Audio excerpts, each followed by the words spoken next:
অনেকটা রাস্তা, 7 বছরের ছেলে দৌড়ে যেতে পারবে না, হাঁটতেও পারবে না।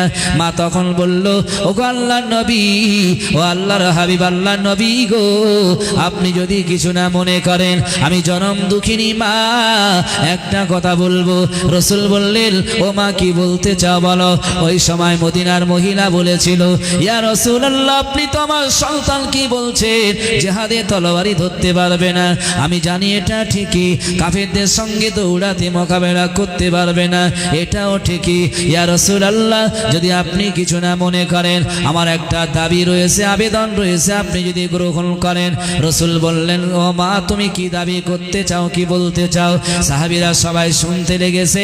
মদিনার মহিলা ওই জনম দুঃখিনী মা রাসূলকে বললেন, ইয়া রাসূলুল্লাহ, আপনি যখন জিহাদে যাবেন, মক্কার কাফেররা আপনাকে দেখে তীর ছুড়বে, আপনার নরম হৃদয়ে, কোমল মনে স্পষ্ট হয়ে যাবে, তীরের আঘাত হয়ে যাবে, রক্ত ঝরঝর করে ঝরবে।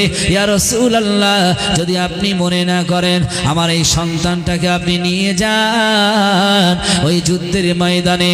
যেদিন থেকে আপনার যেদিক থেকে কাফেররা তীর ছুড়বে, ডান দিক থেকে যখন তীর ছুড়বে, আপনি আমার এই ছোট্ট ছেলে, 7 বছরের ছেলেকে দুটো বাউ ধরে উঁচু করে ধরে রাখবেন, আপনার গায়ে তীর লাগবে না।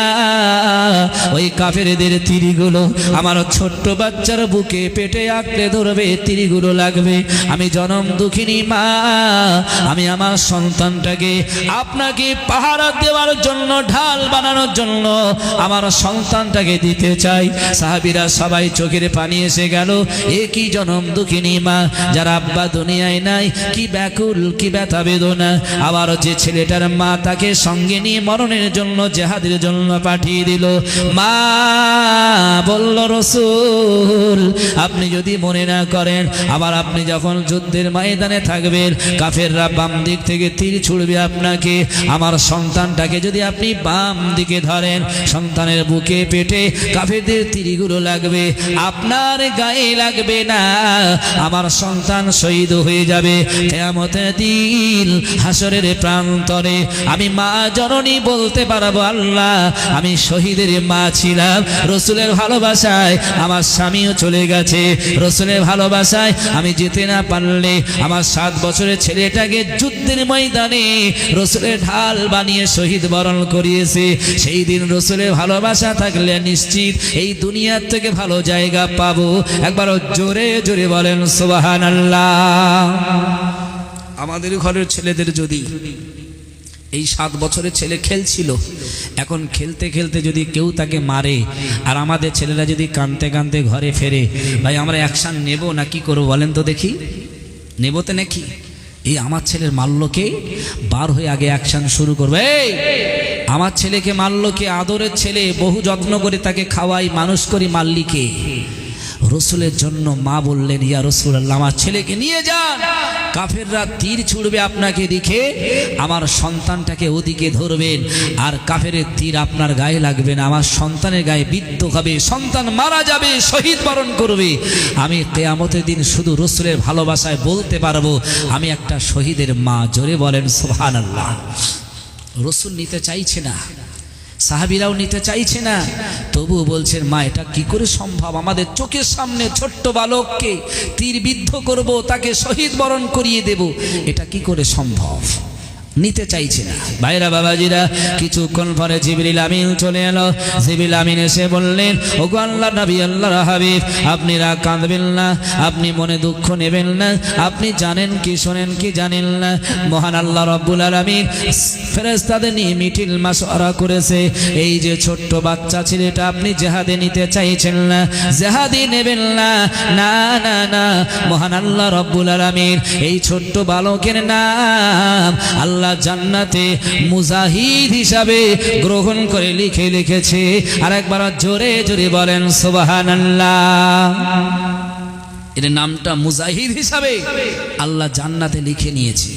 রসুল বললেন, ও মা, এই সন্তানটাকে আর পাঠাতে হবে না, বরং আল্লাহ তোমার এই মনটা পরীক্ষা করে দেখে নিয়েছে তুমি তোমার সন্তানকে নিয়ে তুমি রসুলকে কতটা ভালোবাসো।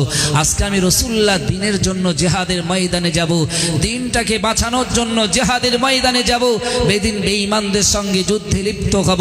মা, তুমি তোমার সন্তানটাকে শহীদ বরণ করাতে চাইছিলে, আমার আল্লাহ ইন্নাল্লাহা সামিউম বাসীর সব কিছু দেখে নিয়েছে। আমার আল্লাহ খুশি হয়ে এই ছেলেটির নাম জান্নাতে মুজাহিদ হিসাবে গ্রহণ করে নিয়েছেন। একবার জোরে হবে, একটু জোরে হবে না সুবহানাল্লাহ, নারায়ে তাকবীর, একটু দরুদ পড়ে নেন। আল্লাহুম্মা সাল্লি আলা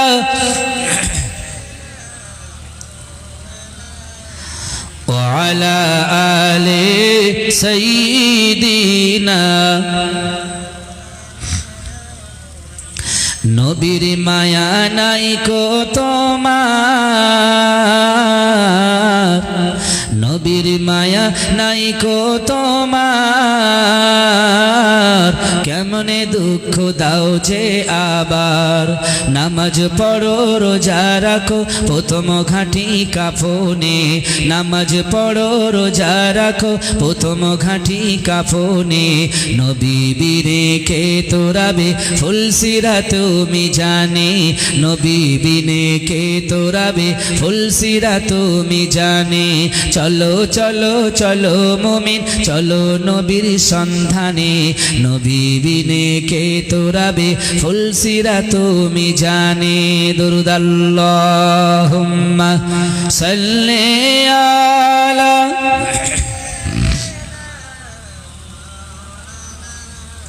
وعلى آل سيدنا এমন এতিম নবী আমার, পিতা মাতা নাই কো তাহার। এমন এতিম নবী আমার, পিতা মাতা নাই কো তাহার।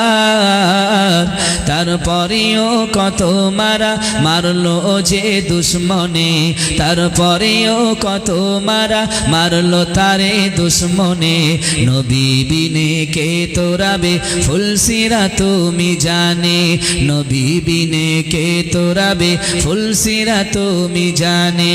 চলো চলো চলো মুমিন চলো নবীর সন্ধানে, চলো চলো চলো মুমিন চলো নবীর সন্ধানে। নবী বিনে কে তোরাবে ফুলসিরা তুমি জানে। দুরূদ আল্লাহুম্মা সাল্লি আলা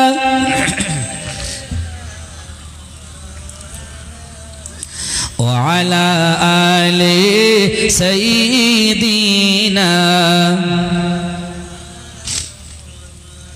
ভাই সত্যি কথা বলবে, রসুলের ভালোবাসা আজ আমাদের মনে আছে না নেই? কথা বলেন। ছিল বলেই মাহফিলে বসেছেন, ঠিক না বেঠিক? আর যাদের ভালোবাসা বিড়ির সঙ্গে, তারা কিন্তু দেখবেন এখনো সাইডে বসে টানছে বিড়ি, ঠিক না বেঠিক? ওরা মনে করছে টেনশন হয়েছে, বিড়ি খেয়ে একটু টেনশন কমাই। আচ্ছা, বিড়ি খেয়ে টেনশন বাড়ে না কমে? সত্যি কথা বলেন তো। বিজ্ঞান বলছে বিড়ি খেয়ে আরও টেনশন বেড়ে যায়, টেনশন কমে না। আর আপনারা জ্ঞানী মানুষ, রসুলকে ভালোবাসেন বলে, টেনশন কমাবেন বলে এই মাহফিলে বসেছেন। কসম দিয়ে বলছি, আল্লাহ কোরআনে বলেছে ইন্নাল্লাহা সামিউম বাসীর। ওরে দমদমা গ্রামের মানুষেরা শুনে রেখে দে, আমেরিকার মানুষ স্যাটেলাইট তৈরি করেছে, ইন্দোনেশিয়ার মানুষ তৈরি করেছে, ভারতের সরকার তৈরি করেছে। এক দেশ থেকে অপর দেশের খবর দেখছে, কি হচ্ছে সেটাও জানছে, মাটির তলায় কি আছে সেও দেখছে, অতল সমুদ্রের পানির তলায় কি আছে সেটা দেখছে। আমি আল্লাহ যে ব্রেন দিয়েছি তাই দিয়ে যদি এত কিছু করতে পারে, আমি আল্লাহ বলছি ইন্নাল্লাহা সামিউম বাসীর, তার থেকে আরো শক্তিমান আসমান থেকে আর সে মহল্লা থেকে আমি দেখছি কারা নবীর ভালোবাসায় মাহফিলে বসে বসে নবীর কথা কোরআনের কথা শুনছে। তবে তোরা শুনে রেখে দে, ইন্নাল্লাহা লা ইখলিফুল মিয়াদ, তোদের জন্য আমি ওয়াদা করেছি, ইয়া আইয়ুহাল্লাযীনা আমানু আমানু ইযা কিলা লাকুম তাফাসসাহু ফিল মাজালিসি ফাফসাহু ইয়াফসাহিল্লাহু লাকুম।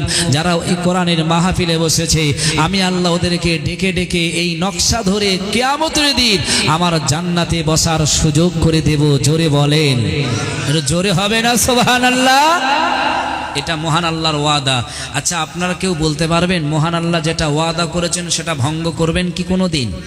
আল্লাহ বলছে ইন্নাল্লাহা লা ইখলিফুল মিয়াদ, আমি আল্লাহ যেটা ওয়াদা করি সেটা কোনোদিন ভঙ্গ করি না। জোরে বলেন সুবহানাল্লাহ। অতএব নবীর ভালোবাসা রাখেন, দেখবেন আমি আপনি আপনারা দুনিয়াতে শান্তির জায়গা খুঁজে পাবো, শান্তিতে থাকতে পারবো, আর কিয়ামতের দিন হাসরের প্রান্তরে নবীর ভালোবাসার জন্য জান্নাতে যেতেও পারবো। ঠিক না বেঠিক? আর যদি নবীর ভালোবাসা না থাকে, পৃথিবীতে যদি ভালোবাসেন সালমান খানের, ভালোবাসেন যদি বিভিন্ন নেতা নেত্রীর যাদের ভিতরে সুন্নত আকীদা নেই, নবীর আদর্শ নেই, দেখবেন কিয়ামতের দিনে কোরআন বলছে তোমার সেই হাসর হবে তাদের সঙ্গে, সেদিন তুমি বোকা বব্বর হয়ে যাবে। ঠিক না বে ঠিক? ভাইরা বাবাজিরা, তাই আমি একটি হাদিস পড়েছিলাম, আল্লাহ নবী বলেছে পৃথিবীতে 3 শ্রেণীর মানুষেরা যত নামাজ পড়বে, যত রোজা করবে, যত ইবাদত করবে, যাই করুক না কেন, ওই 3 শ্রেণীর মানুষেরা কোনোদিন জান্নাতে যাবে না, কোনোদিন জান্নাতে প্রবেশ করবে না, বরং তাদের জন্য মহান আল্লাহ জান্নাতটাকে হারাম করে দিয়ে দেবেন। ও ভাইরা বাবাজিরা, আর মাত্র কটা দিন পরে শবে বরাতের চাঁদ উঠবে, শবে বরাতের রাত আসবে, চাঁদ উঠে গেছে, তার কটা দিন পরে রমজান মাস আসবে, রমজান মাসে একটা রাত রয়েছে লাইলাতুল কদর, যাকে বলা হয় কোরআনে এসেছে ইন্না আনজালনাহু ফি লাইলাতিল কদর। মহান আল্লাহ বললেন তোমাদের জন্য নিশ্চয়ই আমি আল্লাহ অবতীর্ণ করেছি লাইলাতুল একটা মহা সম্মানিত রাত। ওমা আদরাকা মা লাইলাতুল কদর, তোমরা কি জানো সেই লাইলাতুল কদরটা কি? মহান আল্লাহ বললেন লাইলাতুল কদরি খায়রুম মিন আলফি শাহর, আমি আল্লাহ বলছি 1000 মাসের থেকেও ওই লাইলাতুল কদর রাতটা আরো বেশি উত্তম। একবার জোরে বলেন সুবহানাল্লাহ। 1000 রাতের থেকে, রাত্রে থেকে, মাসের থেকে উত্তম। আল্লাহ বললেন তানাজ্জালুল মালাইকাতু ওয়ার রূহু। ও ভাইরা বাবাজিরা, ওই কোরআনের তাফসীরে এসেছে মহান আল্লাহ বললেন তানাজ্জালু, অবতীর্ণ করা হয়, মালাইকাতু ফেরেশতাদের, ওয়ার রূহু, রূহুর তাফসীর এসেছে, আমরা তাফসীরে বলেছি তাফসীরে নুরুল আরর, তাফসীরে ইবনে কাসির, তাফসীরে বাইজাবি, তাফসীরে ইবনে অনেক জালালাইন সব পড়েছে। তাফসীরে রূহু শব্দের অর্থ এসেছে মহান আল্লাহ রাব্বুল আলামিন রূহু শব্দের অর্থ বলতে জিবরিল আমিনকে পৃথিবীতে পাঠিয়ে দেবেন। ওই রাত্রে জিবরিল আমিন সব থেকে বড় ফেরেশতা, আর সেই পৃথিবীতে কি করবেন জানেন? লাইলাতুল বরাতে আমরা আমাদের আত্মীয়দের কবরের কাছে গিয়ে একটু জিয়ারাত করি না? আপনারা করেন তো নাকি? রাত্রেবেলা ঘরে নামাজ পড়ে দোয়া চান তো নাকি? নামাজের পরে আপনার হাত তুলবেন তো নাকি? আমার আল্লাহ বলছে তানাজ্জালুল মালাইকাতু ওয়ার রূহু, এর তাফসীরে কারকরা বিস্তারিত বর্ণনা করে বলছে ওই রাত্রে ফেরেশতারাও আসবে, সেই সঙ্গে সবথেকে বড় ফেরেশতা যে ফেরেশতা নবীদের কাছে আসতো ওই ফেরেশতা জিবরিল তিনিও আসবে, এসে সমস্ত বান্দাদের সঙ্গে শামিল হয়ে আমি আল্লাহ আমার দরবারে হাত তুলবে। আর যখন ফেরেশতারাও থাকবে তাদের সঙ্গে, আমি আল্লাহ তাদের দোয়া, তাদের মাগফিরাত কোনোদিন ফেলতে পারি না, বরং ফেরেশতাদের সম্মানে তাদের দোয়াটা আমি আল্লাহ কবুল করি। জোরে বলেন সুবহানাল্লাহ। যদি আপনাদের এলাকায় এমএলএ আসে আপনার খুশি হবেন? লোক বেশি হবে না হবে না? আচ্ছা, এমএলএ থেকে একটা মন্ত্রী আসলো, আরো বেশি লোক হবে তো নাকি? এই মন্ত্রী থেকে যদি চিফ মিনিস্টার আসলো আরো লোক হবে তো নাকি? তার থেকে যদি প্রধানমন্ত্রী আসে লোক কতটা হবে? তা মহান আল্লাহ বলছে ফেরেশতারা তো আসবে, কিন্তু আসমান জমিনের যত ফেরেশতা রয়েছে সব ফেরেশতার যিনি বড় লিডার, সর্দার, যাকে বড় বানানো হয়েছে, সেই ফেরেশতা জিবরাইল ওই রাত্রেও তোমাদের কাছে আসে। আর একবার জোরে বলেন সুবহানাল্লাহ। কিন্তু দুঃখ এক জায়গায়, এবারে বলবো দুঃখের কথা, রাগ হবে না তো আপনাদের? কয়েকবার তাকবীর দান তো দেখি, নারাই তাকবীর। মনে হয় এই আওয়াজ দিলে রাগ হবে, আরো জোরে বলেন নারাই তাকবীর। সত্যি কথা বলবেন, এলাকার ইমাম সাহেব বলেছিল যে লাইলাতুল কদর রাত্রে দোয়া করলে সব দোয়া কবুল হবে। আপনারা দোয়া চেয়েছেন কিন্তু অনেকের দোয়া কবুল হয়নি, ঠিক না বে ঠিক? তাহলে ইমাম সাহেবের দোষ নাকি? ভাইরা বাবাজিরা, ভুলামায় বুঝবেন না, আজকে সমাজের বুকে আলোচনা মানে ওয়াজের মাহফিল, মানে কোরআনের মাহফিল, মানে নবীজি বসে বসে বলতেন কোরআনের মাহফিল মানে তোমাদের যাবার রাস্তাটা সহজ বানানোর জন্য, তোমরা জান্নাতে যাবে, কি করলে তোমাদের উপকার হবে এজন্য শোনার জন্য কোরআনের মাহফিল বানানো হয়। আর আজকে যদি আপনি মনে মনে করেন কোরআনের মাহফিলে যাব, কোরআন শুনবো না, কোরআনের মাহফিলে যাব, তাফসীর শুনবো না, আর তাফসীর না শুনে বিরাট বিরাট ঘটনা শুনে বাড়ি চলে যাব, সকাল হয়ে যাবে। আপনারা যে ব্যবসা করেন ব্যবসায় চলে যাবেন, যে কাজ করেন কাজে চলে যাবেন, যে দোকান চালান দোকান চালাতে চলে যাবে, যে ডাক্তার মাস্টার রয়েছে যে যার কাছে বেরিয়ে যাবে। একদিন দুদিন 3 দিন 5 দিন পার হয়ে যাবে। ও আপনারা যদি 5 দিন পরে কেউ কাউকে জিজ্ঞাসা করে যে এই দক্ষিণ 24 পরগনা থেকে হাফিজ মাওলানা নুরুদ্দিন যে আলোচনা করেছিল তোমাদের মনে আছে নাকি? ও ভাইয়েরা বাবাজিরা, আমি যদি 2 ঘন্টা একটা ঘটনা বলে যাই, নিশ্চিত আমি বলে যেতে পারবো। কাহাবের ঘটনা বলতে পারবো, নবী সুলাইমানের ঘটনা বলতে পারবো, নবী মুহাম্মাদের ঘটনা বলতে পারবো, নবী ইউনূসের ঘটনা বলতে পারবো। 2 ঘন্টা ধরে আলোচনা শুধু ভক্তিদার ঘটনা বলে চলে যাব। আপনাদের লাভ হবে কি একটু লক্ষ্য করে দেখেন, সকাল হয়ে যাবে আপনারা এই ঘটনা ভুলে যাবেন, মনে থাকবেন না। তাই রাসূল বলেছে, ও পৃথিবীর মানুষ তোমরা শুনে রেখে দাও, কোরআনের মাহফিলে বসো, বসার পরেতে তোমরা জান্নাতে যাবে না জাহান্নামে যাবে। যদি জাহান্নামে যেতে চাও তাহলে কি কি কাজ করলে তোমরা জাহান্নাম পাবে সেটা তোমরা শুনে নাও। আর যদি জান্নাতে যেতে চাও, 63 বছর জীবন জিন্দেগিতে মহান আল্লাহর নবী এই পৃথিবীতে এসে যা যা করেছে এই কোরআনের মাহফিলে বসে সেগুলো শুনে রেখে দাও। আর শোনার পরে জান্নাতে যাওয়ার জন্য সেই কাজগুলো যদি করো, আমি আল্লাহ বলছি নিশ্চিতই তোমাদের জন্য জান্নাতে যাওয়া সহজ হয়ে যাবে। আর একবার জোরে জোরে বলেন সুবহানাল্লাহ। অতএব ইমাম সাহেব বলেছিল, খুতবা দিতে দিতে বলেছিল, লাইলাতুল কদর রাত আসবে রমজান মাসে, যে রাতটা 1000 মাস থেকে উত্তম। ওই মাসে তোমরা রোজা রাখবে, ওই মাসে তোমরা দোয়া চাইবে, ওই রাত্রে তোমরা কাঁদবে, আল্লাহর কাছে বলবে। এমনও মানুষ রয়েছে ফজরের নামাজ পড়ে না, জোহরের নামাজ পড়ে না, আসরের নামাজ পড়ে না, মাগরিবের নামাজ পড়ে না, এশার নামাজ পড়ে না, কিন্তু লাইলাতুল কদর এসেছে বলে সারা রাত জেগে জেগে সারা রাত ঘুমটা হারাম করে আল্লাহর কাছে দোয়া চেয়েছিল। ঠিক না বে ঠিক? কথা বলে চেয়েছিল তো নাকি? কিন্তু তাদের দোয়া কতটা কবুল হবে, কি কারণে কবুল হবে না, এইবারে লক্ষ্য করেন। ভাইরা বাবাজিরা, আমি একটা হাদিস আপনাদের কাছে বলবো, রাগ করবেন না, কারণ সমাজের বুকে আলেমরা হলো আমিল। আপনার এলাকায় জমি মাফ করে কারা? আমিন মাফ করে তো নাকি? ধরে নেন একটা জমি 1 বিঘে 10 কাঠা করে, আপনাদের এদিকে 1 বিঘে কত কাঠা হয়? 20 কাঠা। আমাদের দিকে তাই, কিন্তু আরো দূরে গেছি একটু বেশি হয়। তো যাই হোক, 1 বিঘে জমি দুজনের মধ্যে রয়েছে, এর কাছে আছে 10 কাঠা, এর কাছে আছে 10 কাঠা। চাষ করতে করতে 5 বছর পার হয়ে গেছে। আব্দুল সলিম আর আব্দুল করিম দুজনাই চাষ করছিল সমান ভাগে, কিন্তু সর্বনাশ হয়েছে। কিছুকাল বছর পরে আব্দুল সলিমের দিকে বেড়ে গেল আরো 2 কাঠা, কমে কমে কমে যায়। এরকম হয় না? হয় না? আরে বছরে বর্ষাকাল আসলে কোদাল নিয়ে বার হয়, জমি বাড়ানোর একদম সহজ পন্থা। ঠিক না বে ঠিক? এখন বেড়ে গেল, একজনের হয়ে গেল 8 কাঠা, আর একজনের হয়ে গেল 12 কাঠা। এখন যার 8 কাঠা হয়েছে তার তো কষ্ট হচ্ছে, আমিন এনেছে, মাপ করছে, মেপে জমিটা সমান ভাগ করেছে। যার ভিতরে ছিল 12 কাঠা, সে যদি রাগ করে আমিনকে গালি দেয়, সর্বনাশ, আমার 12 কাঠা ছিল, কেন 2 কাঠা কমিয়ে দিল? এই রাগ করাটা বৃথা হবে না ঠিক হবে? কথা বলেন, নাকি অসুবিধা হচ্ছে? ভাইরা বাবাজিরা, রাগ আমায় করবেন না, ভুল আমায় বুঝবেন না। শরিয়াতের আলেমরা হলো ওই রকম আমির, এরা কোরআন বলবে, হাদিস বলবে। যে ভুলগুলো আপনাদের কাছে ছিল বা হয়ে যাচ্ছিল, তার জন্য আপনারা তার উপর রাগ করবেন না, ভুল বুঝবেন না, কারণ সেইটা থেকে সরে আসবেন, দেখবেন আল্লাহর কসম আপনি লাভবান হয়ে যাবেন। অতএব হাদিস শরীফে নবী বলছে, ইজতানিবুস সাবাল মুবিকাত। ও আমার সাহাবীরা, ও আমার উম্মতিরা, তোমরা লাইলাতুল কদরে দোয়া চাইবে। আল্লাহ রাব্বুল আলামিন এত দয়াশীল, তোমাদের লাইলাতুল কদর রাতে দোয়াটা কারেন্টের থেকে আরো কবুল করে নেবে আগে। তবে 7টা কাজ তোমাদের পরিবর্তন করতে হবে, এই 7টা কাজের মধ্যে তোমরা থাকলে হবে না। সাহাবীরা বললেন, ওয়া মা হুল্লা, ও আল্লাহর নবী আপনি শুনিয়ে দেন ওই 7টা কাজ কি কি এমন রয়েছে যে কাজ করলে লাইলাতুল কদর রাতে দোয়া কবুল হবে না, যে কাজ করলে নামাজ কবুল হবে না, যে কাজ করলে হজ হজও কবুল হবে না। আমার আপনার নবী সাহাবীদের সামনে রেখে বললেন, প্রথম নাম্বার হলো আশিরকু বিল্লাহ, যারা আল্লাহর সঙ্গে শিরক করবে, শিরক করার পরে যদি নামাজ পড়ো, শিরক করার পরে যদি লাইলাতুল কদরের দোয়া চেয়ে থাকো, শিরক করার পরে রমজান মাসে যদি রোজাও রাখো, কোনোদিন কবুল হবে না।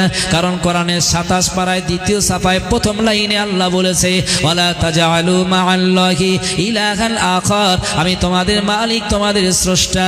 আল্লাহ কোরআনের 3 পারায় দ্বিতীয় সাফায় বললেন, আল্লাহু ওয়ালিয়ুল্লাযীনা আমানু ইখরিজুহুম মিনাজ যুলুমাতি ইলান নূর, তোমরা যদি নূর পেতে চাও, জান্নাত পেতে চাও, তাহলে একজন আল্লাহ স্রষ্টাকে তোমরা মেনে নাও। কোরআনের 27 পারায় দ্বিতীয় সাফায় সূরার শেষ লাইনে মহান আল্লাহ বলেছে, ইন্নাল্লাহা হুয়ার রাজ্জাকু যুল কুওয়াতিল মাতিন। ওরে বান্দা শোনো রে, আমি আল্লাহ রাব্বুল আলামিন তোমাদের তৈরি করেছি, সৃষ্টি করেছি, তারপরেও আমি আল্লাহ তোমাদের রুজির ব্যবস্থা করে